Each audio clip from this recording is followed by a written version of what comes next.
Merci Guylaine, merci Françoise, bonsoir à tous et bienvenue dans Complément d'enquête. Ils sont pilotes de drone, escrocs ou même criminels et ils narguent la police, ils provoquent, ils défient les autorités. Attrape-moi si tu peux, c'est le thème de ce 298e numéro de Complément d'enquête. Dans ce presbytère, le petit Christophe fait son catéchisme. C'est aussi là qu'il entame sa carrière de voleur. À l'époque, le prêtre te donnait, quand tu apprenais bien faire son catéchisme, il te donnait des bons points avec des images. Et moi, j'adorais les images. Mais déjà, j'en piquais quelques-unes.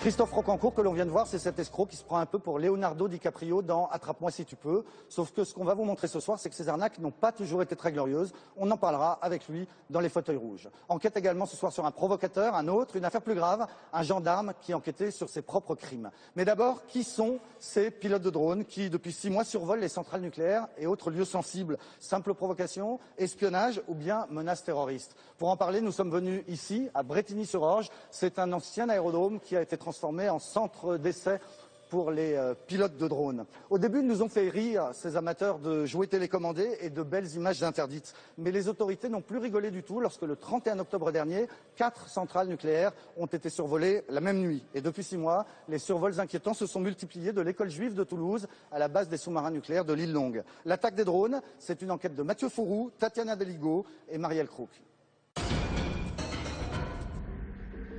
À Toulouse, c'est une école transformée en forteresse. Hortera, l'établissement juif où 2 enfants et un adulte sont tombés sous les balles du terroriste Mohamed Merah. C'était il y a 3 ans. Mais aujourd'hui encore, l'angoisse des responsables de la communauté n'est toujours pas retombée. On a surélevé le portail, mis des barbelés, remonté encore les clôtures. Voilà.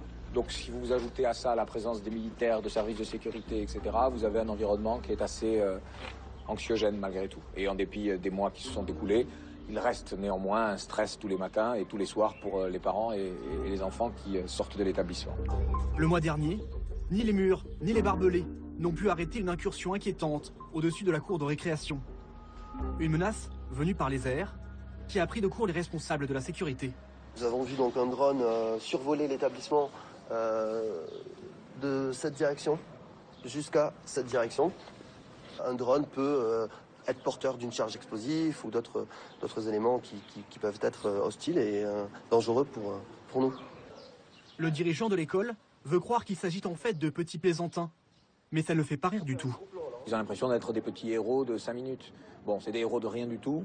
Ils ont un joujou, ils ont survolé cet endroit très bien. Tout le monde en a parlé, ils sont contents. Ils peuvent dire que c'est eux qui l'ont fait ou ne pas le dire s'ils ne sont pas trop idiots. Mais ça emmerde les autres. Voilà, c'est tout. Les drones, une menace insaisissable et qui commence à sérieusement inquiéter. De nouveaux survols de drones la nuit dernière au-dessus de Paris. Une dizaine de vols en tout ont été recensés. L'inquiétante révélation d'EDF sur le survol de ces centrales nucléaires par de petits drones. Ils ont survolé la tour Eiffel, nargué la sécurité du château de Versailles. Et plus grave, l'Elysée et une vingtaine de sites nucléaires, en toute illégalité. 200 vols de drones ont été signalés en quelques mois sur les toits français, au nez et à la barbe de la police. Souvent, les pilotes diffusent sur Internet des images de leurs exploits.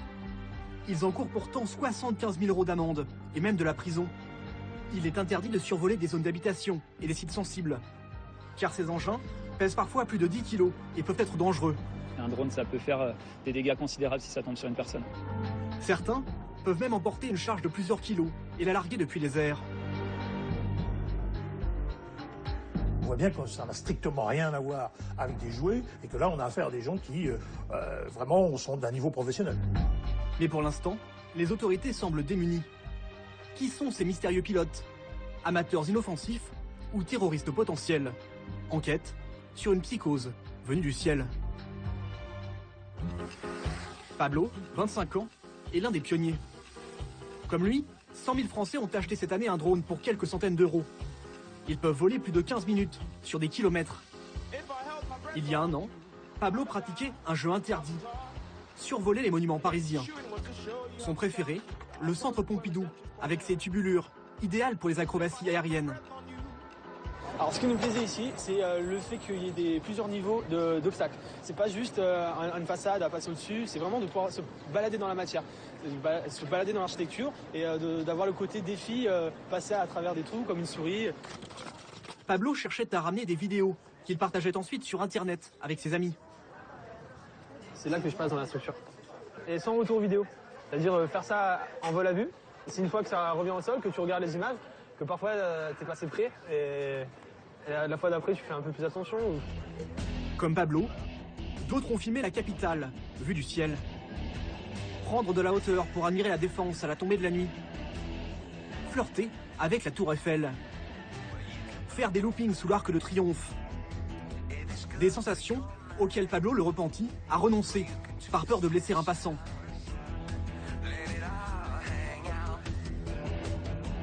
Mais certains vont beaucoup plus loin, comme ce pilote qui a publié sur Internet ces images où son drone prend en chasse une voiture de police.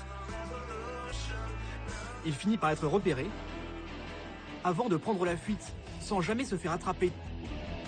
Braver l'interdit, se jouer des autorités. Pour Pablo, c'est aussi l'état d'esprit de ceux qui ont survolé les centrales nucléaires. Moi je pense que c'est des personnes comme moi qui ont tenté l'impossible ou qui ont été curieux de voir vraiment. C'est vrai qu'on ne sait pas trop ce qu'il y a. Par exemple, l'intérieur d'une cheminée, je ne l'ai jamais vu, à part vu de haut sur un satellite. Et j'aurais été curieux de voir ce que ça donnait dedans. Mais sinon, comme je ne l'ai pas fait parce que maintenant je ne vole plus. Quoi. Pour moi, c'est un challenge, sûrement. Bah ouais, parce que le nucléaire en France, c'est un endroit interdit. Donc c'est évident que tu n'as même pas besoin de savoir si c'est interdit ou pas. Tu sais que de toute façon, tu vas faire un truc interdit. Les survols de centrales inquiètent particulièrement les autorités. Mais pour l'instant, les enquêteurs sont dans le brouillard. La centrale du Bugey, dans l'Ain, a été survolée 4 fois en quelques semaines, sans que jamais personne ne soit arrêté. Pour ce pilote professionnel de la région, ce n'est pas étonnant. On peut diriger un drone à plus d'1 kilomètre de distance. Et ces petits engins se déplacent très rapidement. L'aller-retour là, si je suis mal intentionné, je me le fais en moins de 10 minutes. Probablement, oui. Une dizaine de minutes peut-être. C'est rapide, c'est des engins qui volent, donc ils se déplacent à 40, 50 km/h à peu près. Ça ne me surprend pas qu'on ne les ait pas retrouvés. Imaginez le nombre de kilomètres carrés qu'il peut y avoir à quadriller pour retrouver un pilote qui opérait depuis quelques kilomètres. C'est juste impossible. Simple provocation ou menace plus sérieuse? À cette question, la gendarmerie répond pour l'instant par un silence gêné.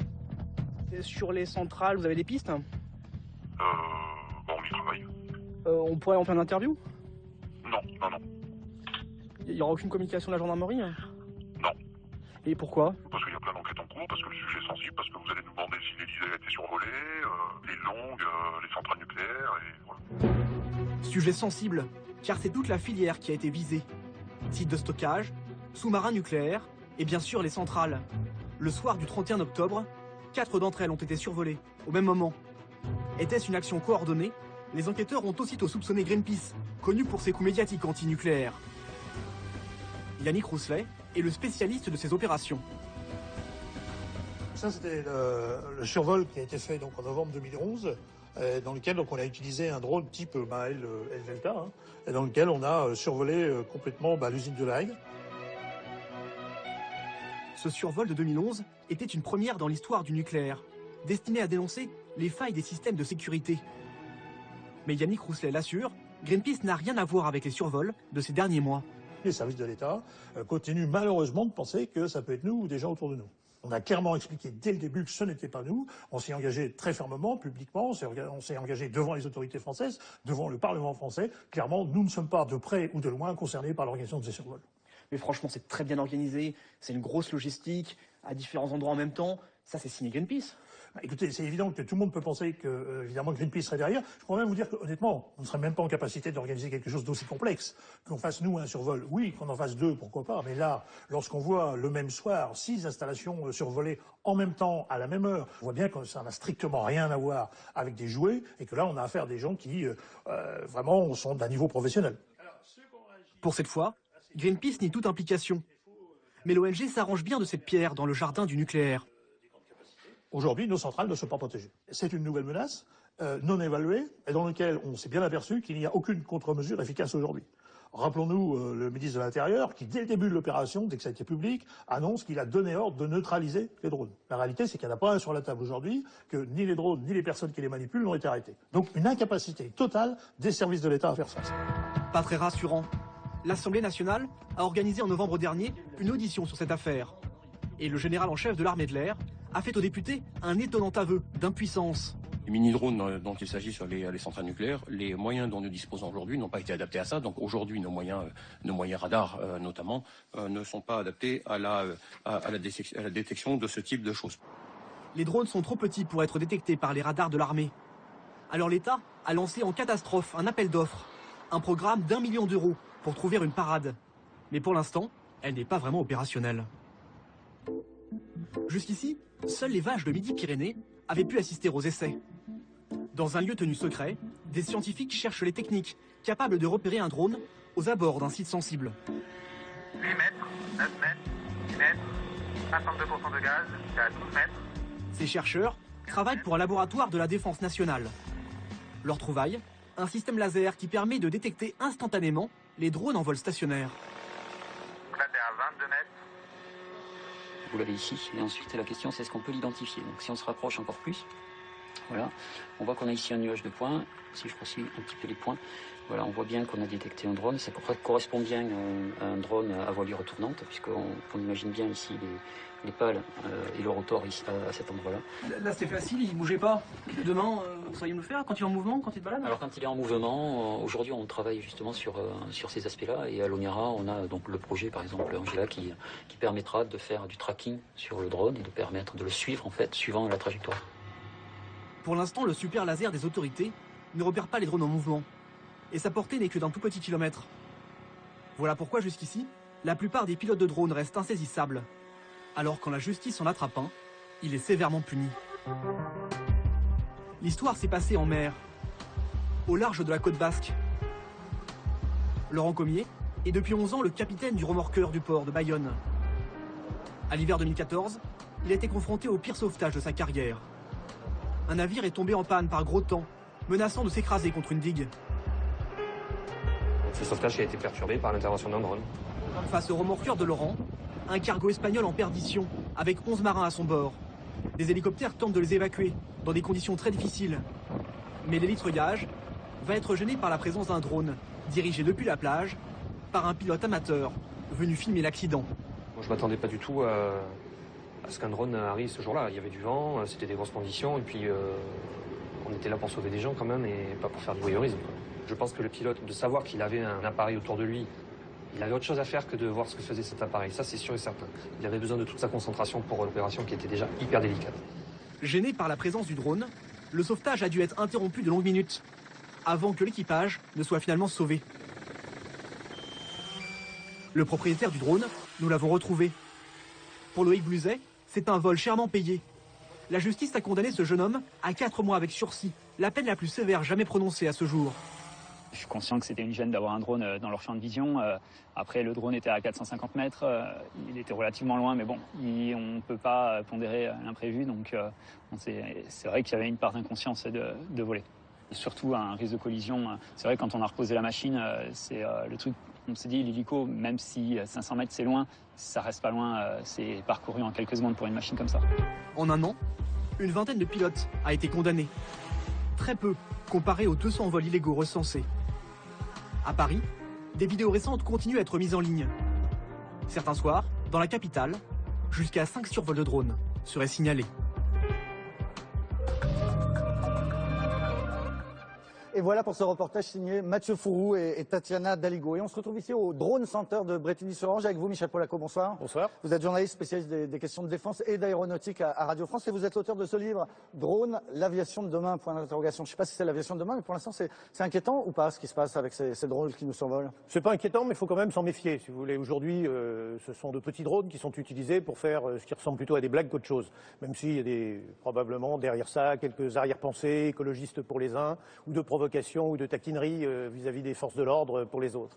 Mais en revanche, On ne sait pas si demain ou après-demain, avec des appareils plus performants, des gens qui ont de mauvaises intentions ne mèneront pas des opérations armées. Donc oui, il faut être vigilant, mais il ne faut pas du tout s'inquiéter parce qu'on en est quand même encore loin. Aujourd'hui, pour se procurer un drone dangereux, si je puis dire, capable de porter une charge dangereuse, il faut quand même passer un certain nombre d'étapes difficiles, complexes. Et ces petits drones-là, il y en a, un drone de cette taille-là, il peut déjà porter une charge explosive? Quasiment rien. Il peut porter une charge explosive qui ne détruira rien de sérieux, si vous voulez. Oui, s'il vous tombe dessus, il va peut-être vous blesser, peut-être vous tuer, mais non, ça n'est pas sérieux. En revanche, des drones plus gros, plus importants, qui peuvent transporter des charges, ce sont des appareils qui sont déclarés, qui sont exploités par des gens qui sont connus. Il y a une réglementation en France. Et comme dirait l'autre, si on peut faire du mal avec ceux-là, on peut aussi faire du mal avec des tas de choses qui existent déjà. Des ULM, des avions, des véhicules à roues, etc. Je veux dire, c'est pas les armes qui manquent, c'est pas les explosifs qui manquent, c'est l'intention qui, à un moment ou à un autre, est dangereuse. Vous voyez bien tous les attentats terroristes auxquels on est aujourd'hui... ça se fait sans drone. Aujourd'hui, ça se fait sans drone. Voilà, donc le drone n'est qu'un outil supplémentaire éventuel et encore qui compliquera probablement plus la vie des terroristes ou des méchants que la leur simplifie. N'empêche que ça nous rassurerait si on savait que l'armée, les autorités, la police étaient capables de les intercepter. Et ce qu'on a vu dans le reportage de Mathieu Faureau, c'est qu'on en est loin. Pour l'instant, les radars militaires n'arrivent pas à les détecter. Si vous voulez, aujourd'hui, le contrôle du ciel, c'est au-dessus de 150 mètres du sol, ou alors c'est dans les zones d'approche des aérodromes pour aider les avions à se poser, à décoller. Donc en dessous de 150 mètres, on ne sait pas faire. Or ces drones, bon an mal an, quand ils vont faire des pitreries, c'est en dessous de 150 mètres.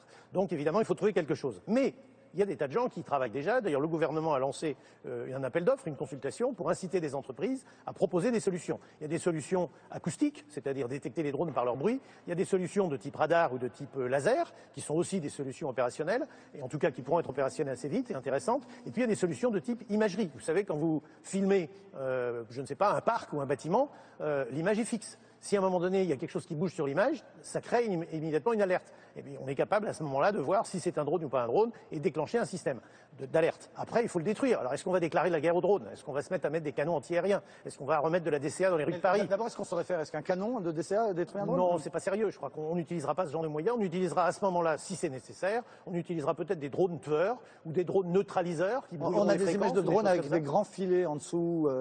Ça peut être la solution. Oui, absolument. C'est comme les barrages de ballons au-dessus de Londres pendant la guerre de 39-45, quand les Allemands tiraient des V1. Rien que les câbles et les ballons arrivaient à détruire un certain nombre de V1. Alors oui, on peut pendre des filets, on peut faire des choses comme ça. Enfin, là, on se met quand même dans une logique de guerre. Et très franchement, je crois qu'on en est quand même assez loin. Oui, on en est assez loin. Mais, et vous sauriez, mais en deux mots, si vous deviez choisir une hypothèse parmi toutes celles qui ont été évoquées, provocateur, écolo, moi, je espionnage industriel. Espionnage industriel, je crois pas. Quelques écolos qui ont voulu, parce que les sites nucléaires, c'est pas par hasard quand même. La force océanique stratégique, les sites nucléaires, c'est pas par hasard. Donc c'est quand même un petit peu pour plaire, si c'est pas déjà un peu manipulé. Et puis il y a aussi les taquins qui, quelque part, trouvent ça sympathique et planqués dans leur bagnole avec leur petite télécommande en Wi-Fi, ils font bouger leur drone, ils le récupèrent vite et ils s'en vont. Et effectivement, c'est pas très facile de les avoir. Et puis il y a aussi toutes les fausses informations. Si vous voulez, sur les 200 cas déclarés de drones qui ont survolé, etc., il y a des tas de cas où c'était des erreurs flagrantes et où il n'y a pas eu de drone du tout. Merci beaucoup, Michel Polacco. Alors on parlait des provocateurs qui survolent les centrales nucléaires. On va maintenant s'intéresser à un autre provocateur qui nargue la police, en l'occurrence un escroc revendiqué, Christophe Rocancourt, qui a fait carrière entre la France et les États-Unis, qui a arnaqué des riches et il s'en vante, mais qui a aussi arnaqué des gens plus pauvres et plus faibles et c'est parfois moins glorieux. On en parle avec lui dans les fauteuils rouges, juste après ce reportage. Rocancourt toujours, c'est une enquête signée Zoé de Buissière, Alexis Jacquet et Vincent Gobert.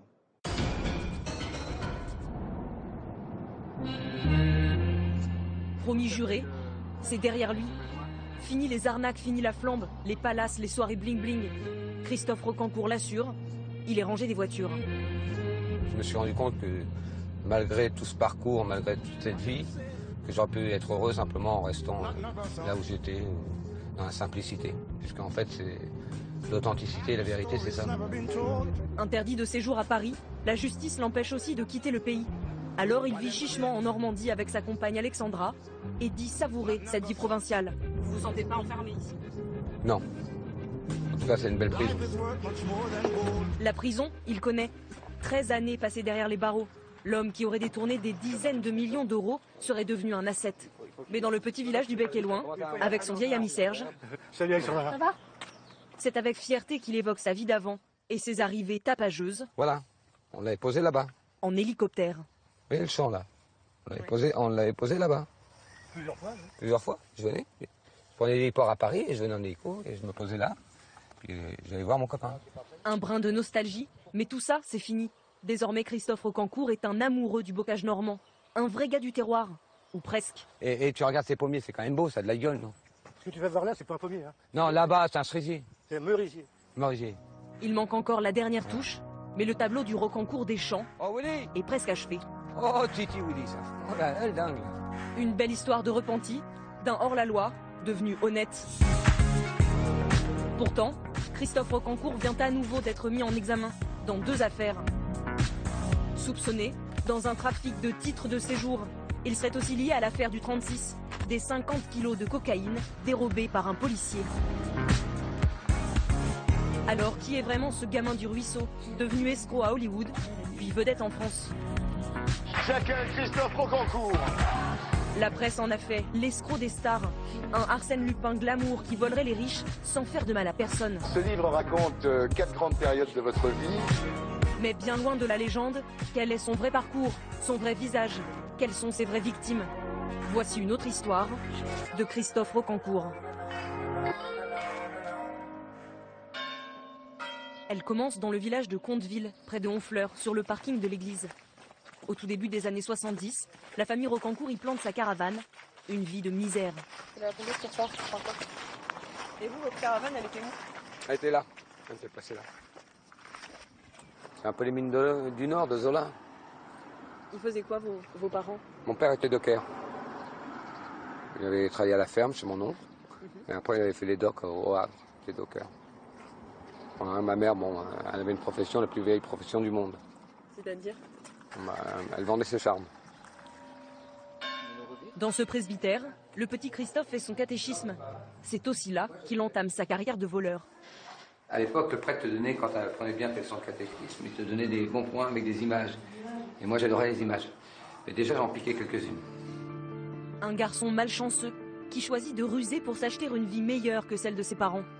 Ce sera l'arnaque, à très grande échelle d'après lui. Combien vous estimez avoir piégé de personnes? Il est estimé l'évaluation à 43 millions. 43 millions de dollars? Oui, de l'époque. C'est beaucoup?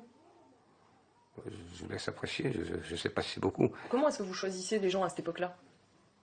Vous savez, le culte de la vanité est extraordinaire, hein, y compris dans notre pays. La vanité, c'est quelque chose d'extraordinaire, c'est un puissant fond. En fait, ce sont des... Ils sont juste cons, voilà. C'est la façon la plus simple de le dire, ils sont cons. Ils ne sont pas pauvres aujourd'hui, hein. C'est pas des gens qui sont ruinés, hein. Vous n'avez pas à vous inquiéter. Vous êtes bien plus pauvres qu'eux aujourd'hui, je pense. Escroc des riches et des idiots? Peut-être. Escroc des faibles? Ça c'est sûr. Sa dernière victime, c'est Catherine Breillat, la réalisatrice. En 2005, elle a subi un AVC qui l'a rendue hémiplégique. Nous l'avons rencontrée chez elle à Paris. Sa maison est à vendre, car elle a besoin d'argent. Christophe Rocancourt lui en a soutiré. Beaucoup. 703 000 euros. Ah ouais. Tout commence en 2006. Un soir chez elle, devant la télévision, elle tombe sur Christophe Rocancourt. Elle recherche à l'époque un acteur pour jouer le rôle d'un voyou et se dit pourquoi pas lui. Ouais, je pense que ma mère était une belle femme. Oui, mais oui, on voit bien même cette grammaire qu'il a. On sent bien qu'il a une mauvaise grammaire. Ça, c'est bien. Il se passe quelque chose et en même temps, il est rustre. Donc il commence à m'intéresser. Ils prennent contact, deviennent amis. Rocancourt s'occupe d'elle, l'aide à marcher. Un jour, après une rechute, il vient même la chercher à l'hôpital pour l'installer chez lui. Catherine Breillat y restera plusieurs mois. Ça va lui coûter cher. Il est venu me chercher. Et le soir même, il me faisait signer un chèque de 220 000 euros. Un chèque de 220 000 euros pour faire quoi? Acheter des parts de ce restaurant Le Mioc, qui est un restaurant de Deauville, c'est vrai, très très connu. Donc c'est vrai, hyper rentable. Et qu'après, bon, du coup, il pourrait me rembourser tout. Parce qu'il est toujours sur le point de vous rembourser. 12 autres chèques suivront. Plus de 700 000 euros. De l'argent qu'elle avait à l'origine emprunté à la banque pour sa maison et ses travaux. 4 fois de suite, il m'a expliqué qu'il y aurait le chèque sous la porte pour tout me rembourser. Ça faisait 4 fois qu'il me le faisait. Donc la dernière fois, je lui ai dit, bon, écoute Christophe, c'est sûr que c'est faux, il n'y aura pas de chèque. Bon, évidemment, comme d'habitude, il n'y avait rien. Je ne sais pas pourquoi. Hein. Il a quand même quelque chose dans la tête. Ou très pervers, ou lui aussi, c'est la course en avant. Il y a un truc. À cette période, elle est assommée par les médicaments, très affaiblie. En 2012, La justice condamne Rocancourt pour abus de faiblesse. 16 mois de prison, dont 8 fermes. Est-ce que vous avez commencé à rembourser ce que vous lui deviez? 570. Comme je suis très pauvre, je crois que je vais rembourser 100 € par mois. Voilà. En toute honnêteté, je rembourse 100 € tous les mois. C'est dû à mon état de pauvreté. Pour Rocancourt, tout cela semble presque un jeu. C'est ce que pense Dominique Labarrière. Il a été le nègre de Christophe Rocancourt. En 2005, les deux hommes ont vécu ensemble pendant plusieurs semaines pour écrire un livre. Il a un côté joueur, il commence à jouer avec la souris, comme le chat. Il n'a pas de mauvaises idées à ce moment-là, de mauvaises intentions. Puis le prédateur se réveille progressivement et puis il devient le prédateur et le chat tue la souris. Et le Christophe fonctionne un peu comme ça. Au début, ça l'amuse. Il y a un jeu, il y a une espèce de mise en scène, il y a une fable à laquelle il croit lui-même. Il a un vrai côté mythomane, et mégalomane. Il croit à cette fable et puis peu à peu, le prédateur va l'emporter. Un prédateur dont les proies ne sont pas aussi riches qu'il le prétend. En 1991, à 23 ans, il débarque à Los Angeles. Sur Hollywood Boulevard, il s'installe dans un motel miteux. Mais au fil de ses rencontres, il réussit à se frayer un chemin jusque Beverly Hills. Ses soirées, sa jet set et ses portefeuilles bien garnis. L'homme s'invente des vies, tour à tour champion de boxe ou héritier du clan Rockefeller. Il fréquente quelques stars sur le déclin, comme Mickey Rourke. Sa carrière d'escroc prend son envol. Il se retrouve dans le viseur de la police. Salut les filles. George Mueller est aujourd'hui procureur général adjoint de Los Angeles.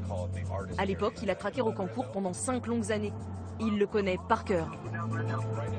Los Angeles était la ville parfaite pour Christophe. Pour venir ici, les gens ont besoin d'avoir un peu d'argent. L'enquête Rocancourt date d'il y a 20 ans, mais Mueller s'en souvient comme si c'était hier. Toutes les preuves ont été conservées ici, dans cet entrepôt.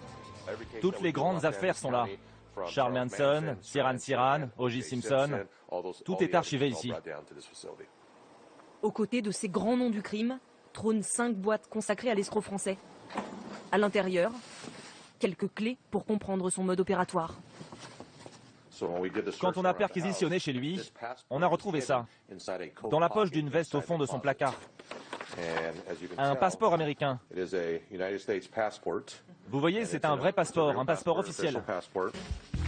Un passeport qu'il a obtenu en soudoyant 2 membres de l'administration. Chez lui, les policiers font aussi de drôles de trouvailles. Une photo de Michael Jackson, soi-disant dédicacée, et ce répertoire truffé de noms de célébrités. On a Robert De Niro, Jermaine Jackson. C'était un moyen pour lui de crâner, de se faire passer pour quelqu'un d'important. Est-ce qu'il connaissait Michael Jackson? Non. Avait-il déjà rencontré son frère? Oui, peut-être. Ces grands noms qui font rêver, Rocancourt s'en sert d'appât pour attraper de bien plus petits poissons. Masseuses, acteurs ratés, ses cibles sont en fait de petites gens. Comme Buddy Ochoa. À cette époque, il est simple figurant dans un film tourné dans ce palace, le Beverly Wilshire. Il rencontre Christophe Rocancourt, qui vit ici et se dit businessman. Il m'a dit qu'il se faisait construire une maison à Beverly Hills et qu'en attendant, il vivait là. Il vous a vraiment donné l'impression d'être quelqu'un de très riche? Oui, absolument.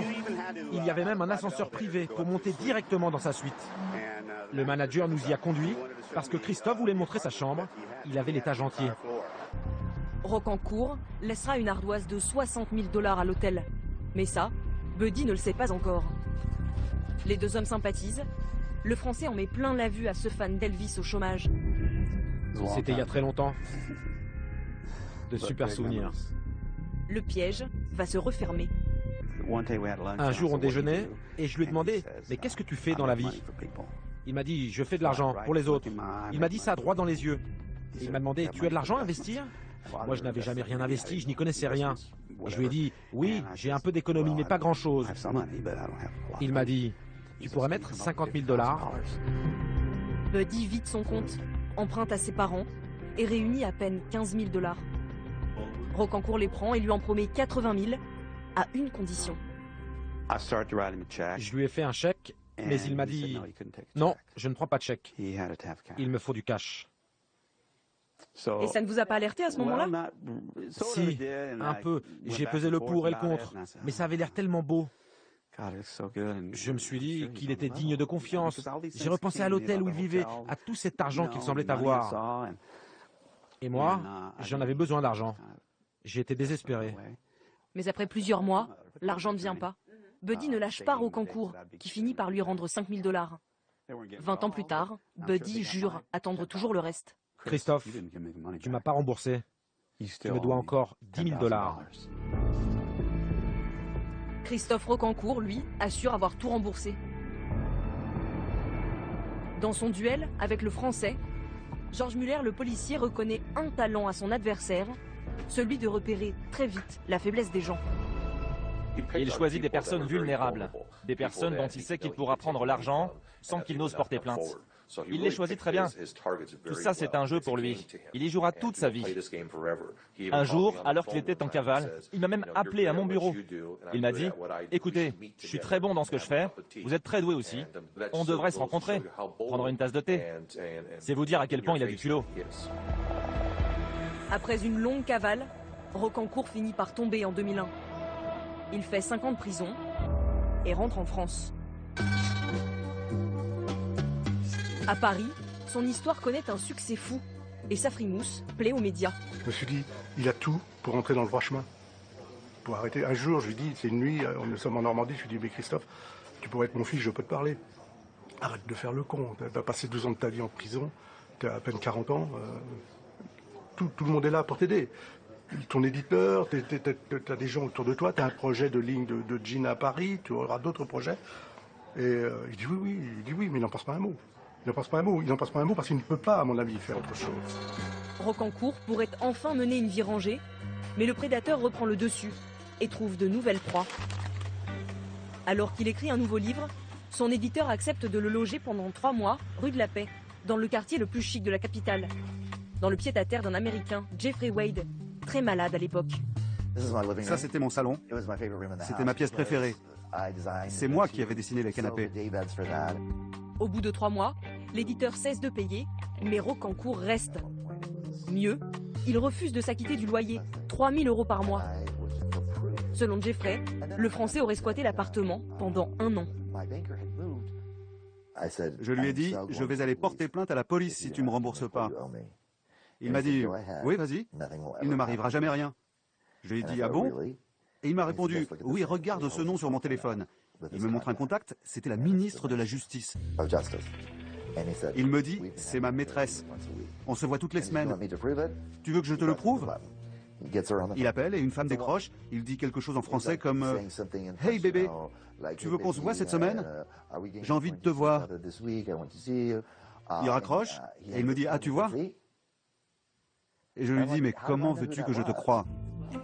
Trop gros pour être vrai. Rocancourt ose tout, il joue. Mais dans ses livres, il défend une règle d'or, ne jamais s'en prendre à ses proches. Je n'ai jamais cherché à abuser celles et ceux qui m'ont donné sincèrement leur amitié. Un code d'honneur en contradiction avec ce témoignage. Celui d'une femme qui connaît Christophe Rocancourt depuis toujours, sa petite sœur. Installée depuis peu dans le sud de la France, elle a mis 800 km entre elle et son frère. C'est la première fois qu'elle se livre. Il y a un point fort, c'est que, à mes yeux, il sait me faire rire. Il a une joie de vivre, il est pétillant, très attachant, grande personnalité, qui a du charisme. Très jeune, Christophe et sa sœur sont abandonnés par leurs parents. Après une enfance en foyer, elle suit de loin les aventures américaines de son grand frère. Inquiète, elle attend son retour. Un soir, il m'appelle, il me dit c'est ton frère. Quel bonheur. L'explosion de joie. Est-ce qu'on peut se voir? Donc il m'a invité à mon frère, on s'est vu en frère. À part la naissance de mes enfants, c'était le plus beau jour de ma vie. Un jour, il m'a dit, voilà, ma soeur, j'ai un gros souci, là, je suis un petit peu dans l'embarras, et est-ce que tu peux m'aider? Et à cette époque, j'étais à mon compte, j'avais une bonne situation, quoi, et je dis, écoute, oui. Vous lui avez donné quoi, exactement? Mes économies, et j'ai fait un crédit pour lui. Près de 20 000 € que Christophe n'a selon elle jamais remboursé. Aujourd'hui, elle est au RSA, la moitié de ses revenus sont engloutis par ce prêt. Il avait cette réputation de prendre de l'argent à des gens sans le rendre. Ce que vous dites n'est pas faux, mais je suis sa sœur. Comment on peut s'en prendre à sa sœur? Et qu'on vous dit je t'aime ma sœur. Il m'a bousillé ce mec.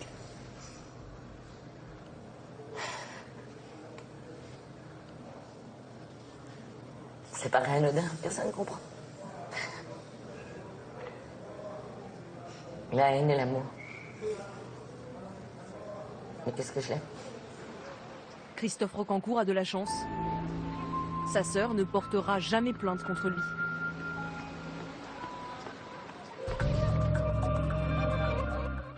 Et voilà pour ce reportage signé Zoé de Buissière et Alexis Jacquet. Bonsoir Christophe Rocancourt. Bonsoir. On se retrouve ici à Rouen, près de chez vous. Pourquoi? Parce que vous avez un contrôle judiciaire qui vous interdit d'aller à Paris. Alors dites-moi, qu'est-ce qu'on vient de voir?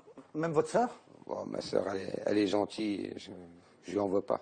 Non mais votre sœur, c'est quand même assez symbolique. Elle dit je l'aime plus que tout, oui, et il m'a arnaqué. Oui, enfin, ça c'est un grand mot. Hein. Ça c'est elle qui le dit, mais je pense qu'elle a certains problèmes. Bon, je la laisse dans ses problèmes. Je lui en veux pas. Et vous contestez? Bah, bien sûr, oui, tout à fait. Mais bon, c'est un reportage quand même de Zoé de Buissière qui écorne un peu votre image d'escroc des stars, quoi. Parce que on vous connaît comme ça. Oui, Robin des Bois, celui qui ne vole qu'aux riches. Il écorne. À part Bréac, à qui j'ai pris, voilà. J'ai une seule condamnation à mon casier judiciaire. Donc on peut m'en donner tant qu'on veut, mais j'en ai qu'une. Aujourd'hui, je n'ai qu'une condamnation. Démontrez-moi le contraire. En France? En France? Ouais. Un long séjour en prison aux États-Unis. Vous dites je ne prenais pas qu'aux riches? Moi j'ai pris, non, je ne dis pas je ne prenais pas qu'aux riches, je dis j'ai pris à ceux qui étaient vaniteux à l'époque. Voilà ce que j'ai dit. Et j'en ai payé ma paie, j'ai même laissé le pourboire puisque j'ai fait 5 ans. Ouais. Vous dites je prends surtout aux cons? Aux cons avec un grand C à l'époque. Oui. Qui sont parfois riches, parfois plus faibles. Non, je crois que dans l'histoire de Bréa, sa faiblesse elle est très limitée puisqu'elle a fait un film. Mais dans tous ces gens que vous avez arnaqués, vous continuez à nous dire ce soir, c'est pas grave, ils avaient tous plein d'argent, ils avaient qu'à pas être si vaniteux. Je vous dis pas, ce n'était pas grave, c'était grave puisque y compris ces personnes ont été lésées et y compris j'ai fait des années de prison. Donc effectivement, il y a une gravité dans l'acte, mais ça a été assumé et payé. Donc à partir de ce moment-là, on peut pas me donner une double peine. On va pas à chaque fois me refaire le procès d'intention par rapport à. Voilà. Moi, je suis quelqu'un qui assume les choses du moment qu'elles sont faites, je les assume. Mais voilà, point. Il faut pas. Est-ce que vous les regrettez certaines? Vous savez, le regret, je ne vois pas dans l'absolu à quoi ça sert, puisqu'on ne peut pas changer quelque chose. Donc, je n'ai pas de regret. J'en ai payé le prix, et pourquoi aurais-je du regret? Ça ne sert à rien, le regret. On a entendu le co-auteur de votre livre là, qui dit c'est un prédateur, il ne peut pas s'en empêcher. C'est des mots qui sont assez virulents. Lorsqu'il a vendu 150 000 et 200 000 livres avec moi et qu'il a été payé pour, il ne me trouvait pas prédateur à ce moment-là. Maintenant, prédateur, s'il veut, mais ça n'engage que lui. Non, mais ce qu'il nous dit aussi, c'est qu'il ne peut pas s'en empêcher. Vous aviez, au retour en France, à 40 ans, une opportunité, dit-il, de rentrer dans le droit chemin, quoi, d'arrêter, et c'est plus fort que vous. Non, mais qu'est-ce que vous appelez le droit chemin? Moi, je vous dis aujourd'hui, au jour d'aujourd'hui, ça fait 10 ans que je suis en France, j'ai une seule condamnation à mon casier judiciaire. C'est l'affaire Bréa, j'en ai pas d'autre. Donc, à moins que les tribunaux se trompent, je n'ai qu'une condamnation, j'en ai pas d'autre. Alors, une condamnation en France, certes, mais encore très récemment un séjour en prison, des affaires en cours, on va peut-être pas rentrer dans tout le détail. On peut rentrer dans la conversation. Dans Alors, le détail, celle que je trouve fascinante, c'est cette histoire du policier qui est soupçonné d'avoir détourné 50 kilos de cocaïne. 52 kilos de cocaïne. Faut être précis. Soyons précis. Le gramme est cher. Soyons précis. Vous le retrouvez à Fleury-Mérogis, vous êtes tous les deux à l'isolement, vous vous retrouvez en promenade, c'est un policier qui a rien dit, qui parle à personne, et à vous, d'un seul coup, il se met à tout raconter. Comment ça se passe? Je sais pas, ça c'est vous qui le dites. Moi, je ne me permets pas de dire qu'il m'a tout raconté. Ça, c'est vous qui. Non, mais ce qu'on sait, c'est qu'un de vos amis et son frère sont allés ensemble chercher de l'argent, vraisemblablement issus de. Voilà, ils ont été à la pêche dans un étang à Corbeil, ils ont retrouvé des grosses sommes, pas dans l'étang, juste à côté. Il n'y a pas la véracité que cet argent provienne des stupéfiants. Ça n'engage que vous, ça n'engage pas moi. Oui, mais enfin, ce qui est stupéfiant. C'est-à-dire que dans un lac, ils ont pêché de l'argent au lieu de pêcher des poissons. Mais ma question, c'est pas racontez-nous ce qui est devenu cet argent. Ma question, c'est comment vous faites? Comment vous faites pour arnaquer un policier en prison? Alors, vous voyez déjà, vous me présumez coupable. Arnaquer, je suis mis en examen. Je ne suis pas encore coupable. Il faut laisser la justice se dérouler. Moi, j'étais à l'isolement. Je n'étais pas dans le lac en train de faire l'homme grenouille, aller chercher l'argent. Encore une fois, c'est comment vous arrivez à convaincre... Il n'y a pas d'arnaque. Elle est où l'arnaque? Je ne comprends pas, il n'y a pas d'arnaque. Oui, je rencontre Jonathan Guyot à l'isolement. Voilà. Et alors, sur le fond de cette affaire de cocaïne, c'est quoi votre conviction? Sur le fond de cette affaire, c'est 52 kilos qui ont été détournés. Il y a plusieurs policiers qui sont incarcérés. Vous avez l'impression qu'on est face à quoi? Un gros scandale? Je n'ai pas de sentiment à cet égard-là. Ce que je dis, 52 kilos sortis du 36 qui les a refaits, c'est assez risible et je me dis que le gars doit être dans une bonne forme physique parce que 52 kilos, voilà. Et je me dis que ça me paraît suspicieux dans le sens que je ne pense pas que ça ne peut impliquer qu'une personne. C'est juste une déduction des choses. C'est quoi votre avenir? Là, je prépare un bouquin. Voilà. Qui va sortir en septembre? Qui va sortir en septembre. Bon, avec des révélations, on imagine, sur l'affaire de la révélation. Vous savez, moi, j'ai jamais été un grand parleur et je ne suis pas connu pour faire des révélations et donner des ombres. Hein. C'est pas mon métier. Je ne fais pas le métier de la police. Alors, un livre en septembre et après? Je crois qu'on va faire un docu-cinéma. Ouais. Non, mais après, je veux dire, vous allez avoir un vrai métier un jour? Pourquoi c'est pas un vrai métier d'écrire des bouquins? Vous êtes journaliste, c'est pas un vrai métier de me faire l'interview, là? J'en suis au 6e bouquin, je crois au 7e ça va être. C'est drôle, quand une personne écrit des bouquins, c'est pas un métier. J'ai présenté National Geographic sur la Fox, c'est un vrai métier, non? Vous êtes présentateur, non? Donc voilà, mais je sais pas, je ferai peut-être les fauteuils un jour avec vous, c'est moi qui vous ferai l'interview. Et si on devait devenir copain, il faut que je me méfie? Vous allez un jour me dire... Faites attention à votre portefeuille, je pourrais vous le prendre. Ouais, il est encore là, je vous l'assure. Il faut faire attention donc avec vous. Merci Christophe Rocampour. Attrape-moi si tu peux ce complément d'enquête donc sur ceux qui narguent la police. On vous a mis dans cette catégorie. On continue avec maintenant un cas très différent, un cas extrême. C'est celui d'un criminel qui était gendarme et qui était chargé de l'enquête sur ses propres crimes. L'affaire date de la fin des années 70 dans l'Oise, l'affaire Lamar. Les gendarmes ont eu beaucoup de mal à admettre que le tueur qu'ils recherchaient pouvait être un des leurs. Gendarme tueur, l'enquête impossible. C'est un reportage de Samuel Humez, Arnaud Pacari et Vincent Gobert.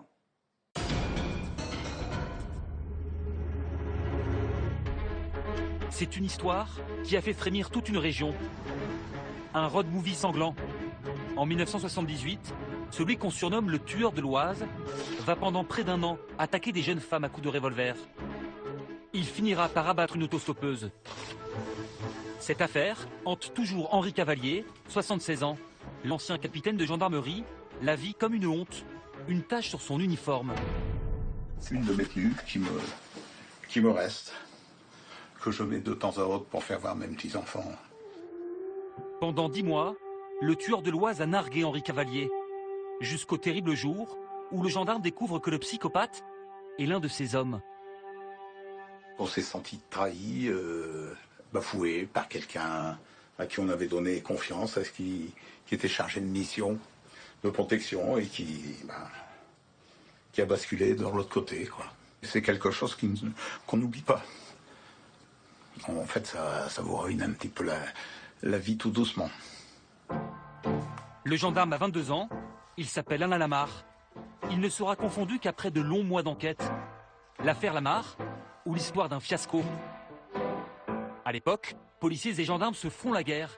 Chacun veut être le premier à attraper le tueur de l'Oise. Les rivalités aveuglent les enquêteurs, alors que depuis le début, le loup se cache dans la bergerie. Il était très soigné de sa personne, méticuleux, je dirais presque. Ah oui, oui. Insoupçonnable ? Insoupçonnable. Le jour, le gendarme Lamar enquête sur ses propres crimes. La nuit, il se vante dans des lettres anonymes envoyées aux policiers. S'il fait tout ça, c'est pour que ça se sache et démontrer aux yeux de la population française que la gendarmerie et la police judiciaire, c'est un repère de rigolo. Lamar a été autorisé à se cacher le visage pour... Un dimanche d'avril 1979, Alain Lamar est enfin arrêté. Sous les huées de badauds déchaînés.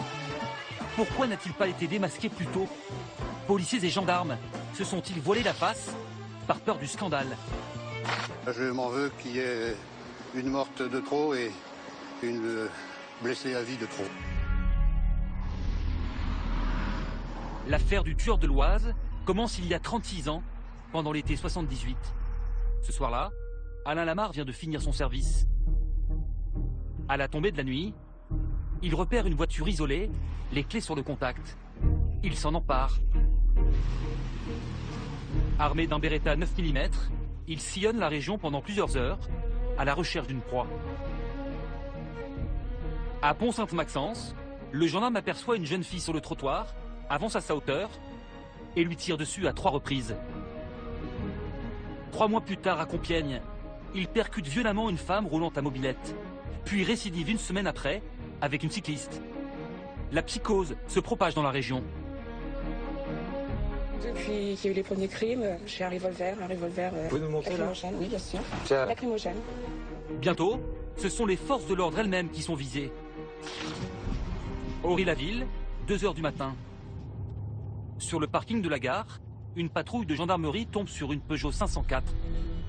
La voiture signalée lors des agressions, celle que Lamar a volée. Un gendarme s'approche de la Peugeot. Le garçon descend, vérifie si les portières sont fermées et il ouvre une portière. Là, il y a une explosion, il est brûlé au visage et moi, il m'a réveillé en me disant, bon, il s'est passé ça, voilà. La voiture était piégée. Cavalier dirige alors le peloton de surveillance et d'intervention de Chantilly. Ces 16 hommes, formés à de simples patrouilles, sont complètement démunis face à un criminel aux méthodes terroristes. On a très peur à tel point qu'on leur fait faire des crochets avec une canne en bambou, vous savez, pour ouvrir la voiture de loin quand on les retrouve la nuit. On donne des consignes et la police fait pareil avec leurs fonctionnaires, naturellement, en disant qu'il est devenu très dangereux. Dangereux et arrogant. Ces crimes, Alain Lamar les raconte dans des courriers anonymes qu'il envoie aux policiers chargés de l'enquête. Des lettres détaillées de plusieurs pages, au ton menaçant. Les bombes que je confectionne vont dans l'avenir faire trembler la région. Je suis un tueur et en tant que tel, je vais tuer. Mais derrière les menaces, c'est le style des lettres qui intrigue Daniel Neveu, l'un des policiers chargés de l'enquête. Des tournures de phrases, un vocabulaire qui lui sont étrangement familiers. Cette lettre est écrite afin de vous fournir quelques précisions concernant la voiture Renault 12 rouge, immatriculée 1303 QG02. Ce style, la manière de mettre dans l'ordre la couleur, le type, le numéro. Il y a plein d'expressions typiquement policières, enfin il y en a plein d'autres. J'en ai rapidement déduit qu'on pouvait avoir affaire à un homme de l'art, c'est-à-dire soit un policier, soit un gendarme. L'habitacle de la voiture. C'est notre vocabulaire, ça, nous. Ah oui, ça, c'est le gendarme. Côté gendarmerie, le capitaine Jean Pinault participe lui aussi à l'enquête. Après lecture des lettres anonymes, il confirme « le tueur pourrait être un des leurs ». Mais chez les policiers comme chez les gendarmes, la hiérarchie refuse catégoriquement de suivre cette piste. Si vous aviez vu la tête du colonel et puis mes collègues, ils me prennent pour un marginal à ce moment-là. Pourquoi? Je sais pas, parce que en lisant la lettre, je dis que c'est un gendarme, vous vous rendez compte? On me dit surtout n'allez pas raconter ça. Par crainte du scandale, policiers et gendarmes négligent de surveiller leurs propres troupes. Erreur fatale qui va coûter une vie. Un jour de permission, Lamar embarque Yolande, une auto-stoppeuse, et l'assassine sur cette route, à Chantilly. C'est la première fois qu'il tue. 1 mois plus tard, même scénario avec André Poiret, 22 ans. Mais elle va échapper à la mort par miracle. À l'époque, elle est élève infirmière et fait du stop pour rentrer chez elle. 36 ans plus tard, André se souvient de chaque détail. Le blouson d'aviateur que portait son conducteur, l'émission de Jacques Martin à la radio, et ce malaise grandissant. On a rebondi sur les propos de l'émission de radio pendant 5 ou 10 minutes.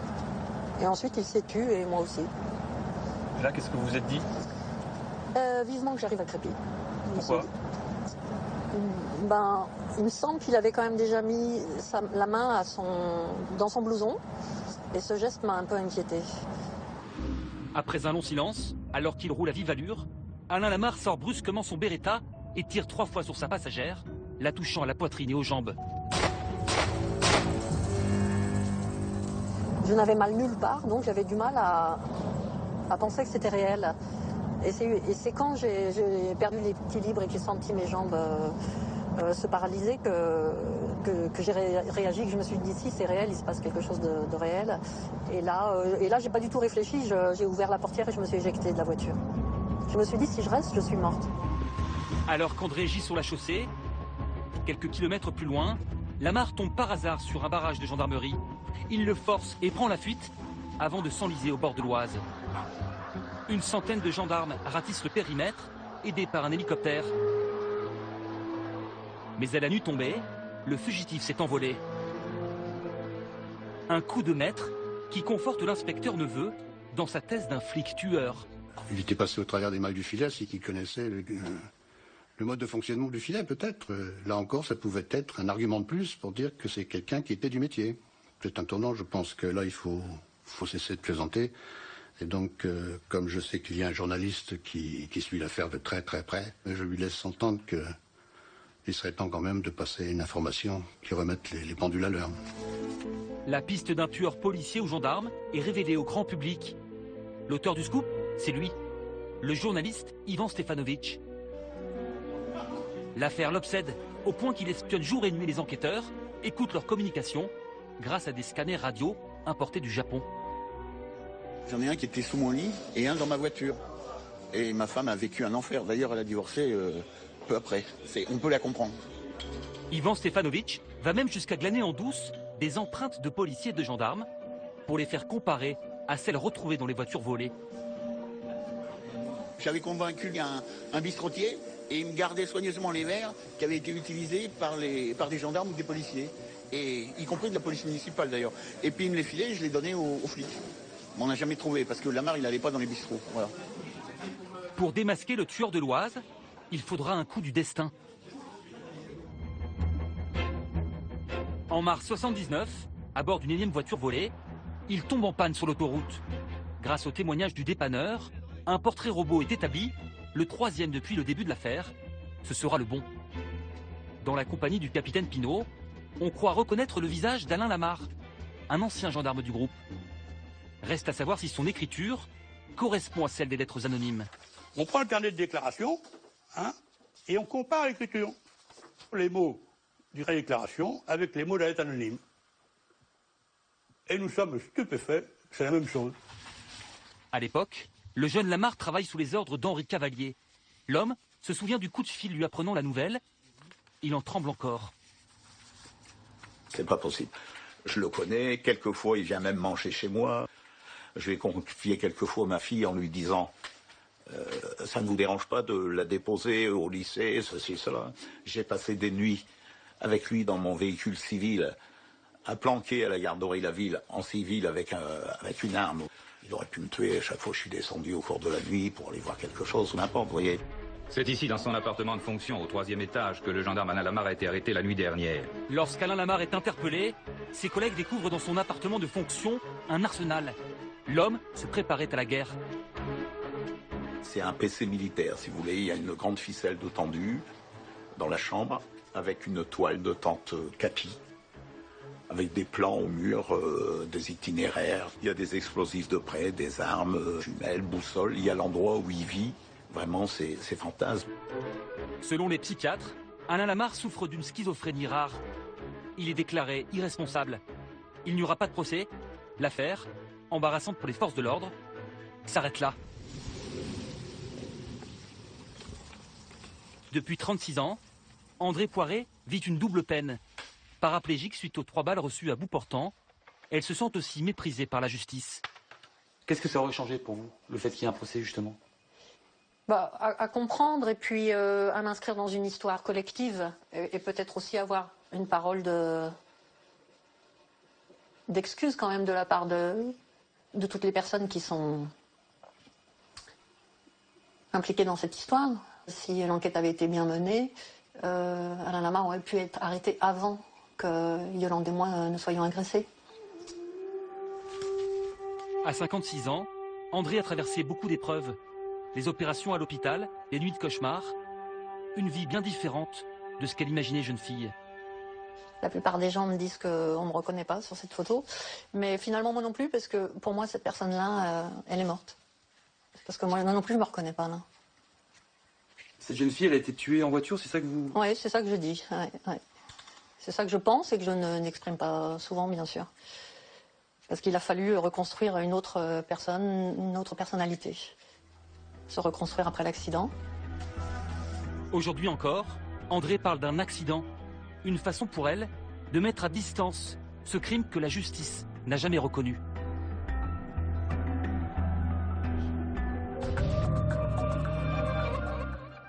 Et voilà pour ce reportage signé Samuel Humez et Arnaud Pacarier. Bonsoir Charles Pellegrini. Bonsoir Nicolas. On se retrouve avec vous, on est toujours dans ce hangar, dans ce drone center, parce que tout à l'heure on parlait des drones, mais c'est pas l'amateur de drones que j'ai invité ce soir, c'est l'ancien grand flic. Vous avez été patron de l'OCRB, l'Office central de répression du banditisme.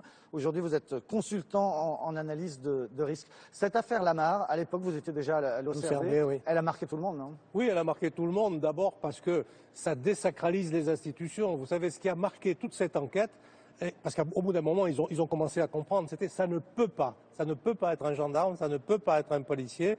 Et il a fallu qu'Ivan Stefanovic publie cette dépêche pour que ça commence à sortir. Aujourd'hui, nous sommes dans une époque différente et s'il y a des soupçons sur une autorité, quelle qu'elle soit, policier, gendarme, ça arrive souvent. Ça arrive souvent. Les policiers sont mis sur écoute, les enquêtes sont immédiatement diligentées, c'est clair. Alors ce qu'on voit dans le reportage, c'est qu'il tombe notamment parce qu'il écrivait des lettres, quoi. Il voulait se vanter de ce qu'il avait fait. Et ça, c'est quand même assez courant dans votre carrière de grand flic. Vous avez souvent rencontré des voyous, voire des meurtriers qui avaient besoin de se vanter de ce qu'ils faisaient?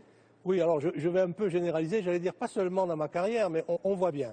Si vous voulez qu'il y a deux catégories, je suis pas psychiatre, mais d'une part, les vrais voyous, les voyous bien sur eux, qui dans leur cavale ne pensent qu'à une chose, se faire le plus discret possible, qu'on ne parle pas d'eux et qu'ils puissent échapper à la justice ou à la police. Et puis les autres, les Spaggiari, les Mesrine, tous les deux avaient besoin, alors surtout Spaggiari, c'était quelqu'un qui avait besoin qu'on connaisse ses exploits et qui voulait aussi se faire passer pour ce qu'il n'était pas vraiment, c'est-à-dire qu'il voulait se faire passer pour un Robin des Bois, sans haine ni violence. En fait, il a travaillé pour Pinochet, il a travaillé pour des services secrets d'Amérique du Sud, mais en même temps, il aimait flamber. Et vous savez, Nicolas, on ne peut pas défier la police ou la société, pardonnez-moi, sans une complicité des médias. Il y a celui qui veut et celui qui interviewe. Et Spaggiari donnait des interviews à France 2 notamment. Et par exemple, Spaggiari a donné à Milan une interview à Bernard Pivot qui a fait beaucoup de bruit. Après, moi, j'ai pas apporté de jugement. Alors Spaggiari, donc c'était l'auteur du casse de la Société Générale à Nice, hein, donc il s'est beaucoup vanté, voilà. Etc. Et puis Mesrine, lui aussi a besoin de faire parler de lui. Hein. Plus encore que Spaggiari, c'était « je vous nargue ». Voilà, je fais ce que je veux, je me promène. Mesrine, c'était « je vous nargue et en même temps je vous punis ». Il est quand même allé tenter d'enlever le président Petit qu'il avait jugé dans son appartement. Il a fait bien d'autres choses. Le journaliste... qu'il a torturé. Voilà. Donc Mesrine était dans une logique beaucoup plus « je m'affronte ». Non seulement je vous nargue, mais je m'affronte. Et effectivement, il y a eu beaucoup d'interviews, notamment 2 journalistes qui l'ont interviewé. Et il envoyait des lettres, et il envoyait des messages. Et je me souviens même de Jacques de Rogy, qui était un journaliste que j'aimais beaucoup, qui un jour avait écrit un papier sur lui. Il lui avait fait parvenir un petit mot. De Rogy, souvenez-vous qu'un stylo n'a jamais servi de gilet pare-balles. Donc il y avait cette façon, c'était 2 types différents. C'est peut-être aussi tout simplement parce que quand on est en cavale, on s'ennuie, on n'a pas grand-chose à faire. Donc au bout d'un moment, on a envie de réexister. On s'adresse soit aux policiers en disant attrape-moi si tu peux, soit aux médias en disant regardez, je suis là. J'irai pas jusque-là. Je dirais que c'est le tempérament. Il y a quand même un certain nombre beaucoup de voyous qui ont réussi, dont la presse a fait la publicité. Onténégo, pardonnez-moi, il commence à prendre un gros melon. Et donc, s'ils sont tout seuls à la voir, ça n'a pas d'intérêt. Il faut absolument qu'ils s'expriment, qu'ils se mettent face à la société, face à la police. Mais il y en a beaucoup qui, dans un degré moindre, le font tous les jours. Ouais. Je me souviens de Richard Casanova de la Brise de Mer qui était poursuivi pour plusieurs affaires, qui téléphonait à la magistrate en disant « Bon alors, vous allez me mettre sous mandat de dépôt ?» Mais oui, alors je ne me rends pas. Voilà, c'était une façon d'exister aussi et de montrer qu'il était là. Tout à l'heure, on était avec Christophe Rocancourt et dans le reportage, on voyait qu'il appelait aux États-Unis le flic qui était chargé de l'attraper. Il lui disait « Moi, je suis bon dans ce que je fais, toi, tu es bon dans ce que tu fais, on devrait prendre un thé ensemble. » C'est quoi l'idée? Il y a une sorte de respect à ce moment-là entre le pourchassé et le chasseur? J'ai jamais employé le mot respect, mais il y a un peu une espèce de considération pour le professionnalisme de l'un ou de l'autre. Souvent, quand on arrête un voyou qu'on a beaucoup poursuivi, même si c'est un voyou et même si chacun reste à sa place, allez, on boit un coup juste après la fin du match où on s'est bien castagné, mais ça n'emporte aucun jugement moral. Voilà, ça va donc continuer ce jeu du chat et la souris. Merci beaucoup Charles Pellegrini. Merci à ce Drone Center qui nous a accueillis ici à Brétigny-sur-Orge, au Petits Ingles, le restaurant de Rouen qui nous a accueillis avec Christophe Rocancourt. Merci au rédacteur en chef François Ducroux, Thomas Auro, Joël Bruandé et Clément Castex. Caroline Durand est à la préparation des plateaux et c'est Philippe Lallemand qui s'occupe de la réalisation. La semaine prochaine, les hommes de l'ombre, la diplomatie parallèle. Tout de suite, musique sur France 2, Alcaline.